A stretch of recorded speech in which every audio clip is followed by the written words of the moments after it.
Hello and welcome. I'm Pauline from Pauline's Quilters World, and today I'm here to share with you some of my favourite tools. And I love to do this occasionally because there's a lot of tools that I find that make my job a lot easier for the projects that I make. So I just want to share some of those with you. You may have them and you may not know how to use them, or else you may not know about them. So let's share it all with you. But I love doing weaving. As you can see here, I've made this woven basket that you can see that we've applied to this gorgeous little quilt down the front. And I love adding texture to some of my quilts, particularly applique ones, instead of them just being all flat and looking a little bit uninteresting. By adding something like this, it gives a really nice dimension. But when I do my weaving, of course, I use my sasha tools. These are the tools that we have designed up here at Pauline's Quilters World. We've designed these so it makes it very easy for us to do, well, literally to fold any fabric. And we fold the fabric, put it into the tool, and then we push the tool with the iron so we're not burning our fingers.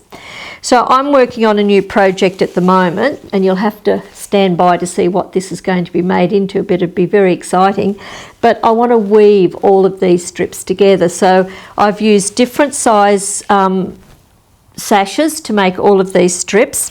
And you know, we just thread the fabric into the tool. You always cut the fabric double the size of the tool that you've chosen to use. So I'm using a 1/2 inch here. So I've cut the fabric 1 inch wide. I've threaded it into the tool. I've pinned it with the double fork pin into the ironing surface. Just hold the fabric, scoop up with your fingers and push with the iron. So it's as simple as that. Just move the iron along while you push the tool, and then you get your nice piece of fabric ready to weave. Now when I weave, I find it can get quite fiddly, so I always use a bodkin. So if you don't know about these, they're a very handy little tool because it's got little teeth on it with a little ring. So we get the end of our fabric, put the bodkin onto the end, and it's great for putting cord in pyjamas. It just saves using a safety pin. And I find a safety pin is not long enough to do this weaving. So push the little ring up, and that locks that bodkin so the fabric doesn't fall out. And we just then weave, put the tool up and over, go under and over, and it makes it very quick and easy to do something as simple as this.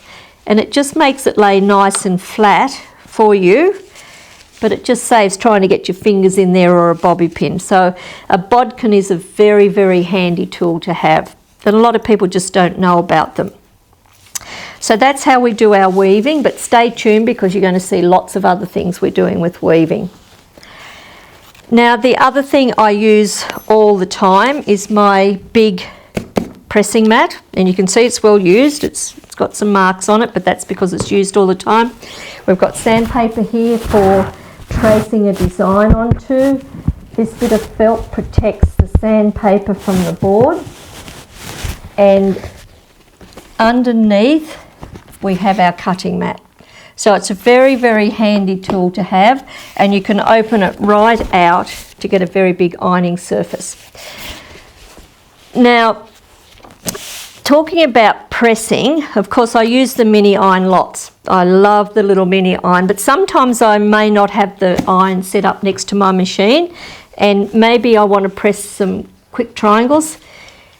Try the roll and press tool. This is a great little tool because you can just seam your seam, and then you can roll the roller down here and it sets that seam for you. Open it out, and then we can literally press to the dark. And I just find that that sets that seam down, and I just usually have this near the ironing board, and even if you don't have your ironing mat there, you can do it straight onto your tabletop. But see how that set that seam really nice and flat for me? So sometimes it eliminates using the iron. So that's called a roll and press. We have plenty of them available for you. The other thing that I use every time I sit at my sewing machine, I always have the sew slip mat on my machine.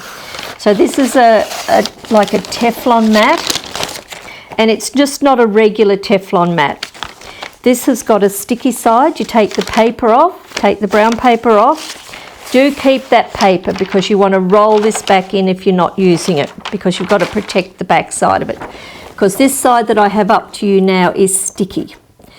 Now that side will attract fluff, and you can probably see I've got little bits of thread in that caught on this. Once it gets a lot of build up of fluff, you go and soak this in hot soapy water. Wash it. That'll get all the fluff off it. Don't wipe it with a cloth because you'll put more fluff onto it. Just wash it in hot soapy water, rinse it, shake it dry, and then let it lay out flat till it dries. And then you get your sticky surface back on. Now the one we like to use, it has the big cutout here. Now the ones with the cutout here are great because you can leave them on your sewing machine all the time. So if you're doing regular sewing with your feed dogs up, your feed dogs can still work through this hole. If you're doing free motion quilting and you've got your feed dogs down, it still works just as well. So take the brown paper off. If this was the bed of my machine, I put it on the machine. This is where my feed dogs would be. Then pat it, because you need to pat it down so it grabs to the machine. Now whenever I'm doing any sewing, my fabric just moves through. I don't have to push it, and I just love that on the machine.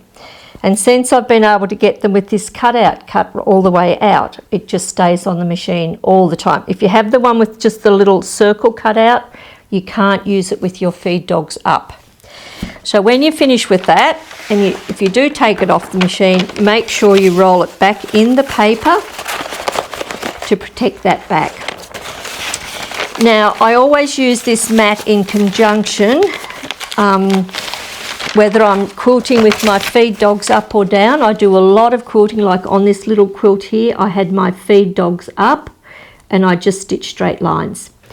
But when I'm quilting, I find that if I'm sitting at my machine, I've got to put lots of pressure on the fabric to keep it moving under the needle.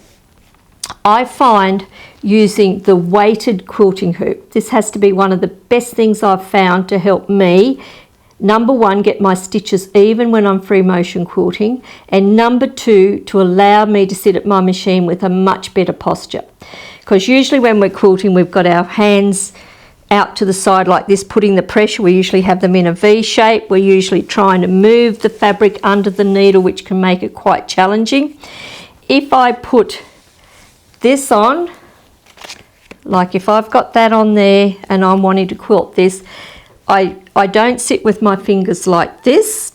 I put my thumb in against my fingers.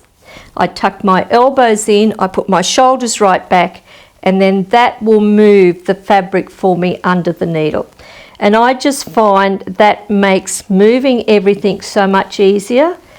Even if I had gloves on and didn't use the hoop, I'm still going to sit at my machine like this because it's all about the pressure to get your stitches even. This is my pressure. And they're a very heavy ring. They've got a little split here so that it goes around the foot very even. You know, and you can even move that with one hand. And I just find the people that use this hoop and know how to use them properly makes quilting so much easier. If you had a bigger machine with a bigger throat area, I would suggest upgrading, paying an extra $10 to what it would be to buy one of these. Use the bigger hoop because you've got a bigger space to move around in, and it still moves exactly the same as what the small one does. So they're my favourite tools for this little video. I have lots of other favourite tools, but the mat and the iron, the sashes, the roll and press, the bodkin, they're all very handy. And the other thing that I like to share with you is my little booklet that I've put together on free motion quilting. I think as most people as a beginner quilter, they don't quite understand the process.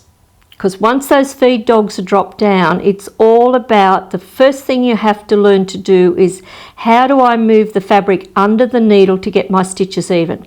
Because if you've free motion quilted before, you realise once those feed dogs are down and you've got your free motion foot on, your machine makes no stitches. It's up to you to how fast you move this fabric under the needle. How fast do I have my needle going?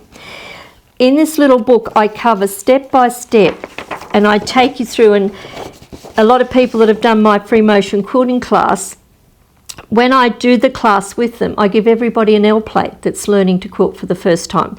So we put the L plate on, we practice a little bit with that till we get the stitches even. Then we put a P plate on and we start learning how to do all different shapes. And then after you start to learn how to do feathers and flowers and everything without drawing them onto your fabric, you'll get an open license. You're then ready to start quilting the big quilt, and you can maneuver that under the machine. But we cover all aspects of that. We show you what are the favourite tools we use for free motion quilting to make it easy. We even do some shapes in the back for you to practice. So it's just a good little handy book with all the tips and hints in here of how to teach yourself to be much better at free motion quilting.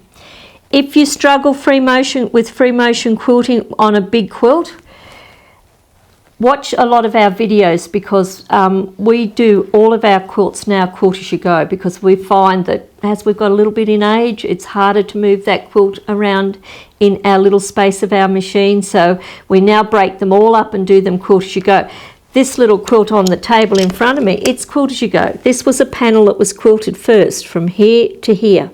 Quilted the background first, then I've put the appliques on, then I've quilted this side, put all the appliques down, stitched that on, and then in the middle here I've got a 4-inch wide sashing, and I've used the really big tool to make the sashing to go in here. It doesn't have to look like a quilt as you go quilt. There's ways that we can help you put those quilts together. So we'd like you to continue watching our videos and asking us any questions. Remember, we do have favourite tools for the job, because it does make the job so much easier when you've got the right tool. So visit our website. It's www.pqw.com.au, and go and watch our YouTube videos. And while you're watching them, if you're enjoying them, subscribe and hit that bell so that you can get notification when we've got other videos out for you to watch. But we're coming up with new things for you all the time to make your job a lot easier, as if we love it here, we want to share it with you. So happy stitching, happy quilting, and stay tuned. Thanks for now. Bye.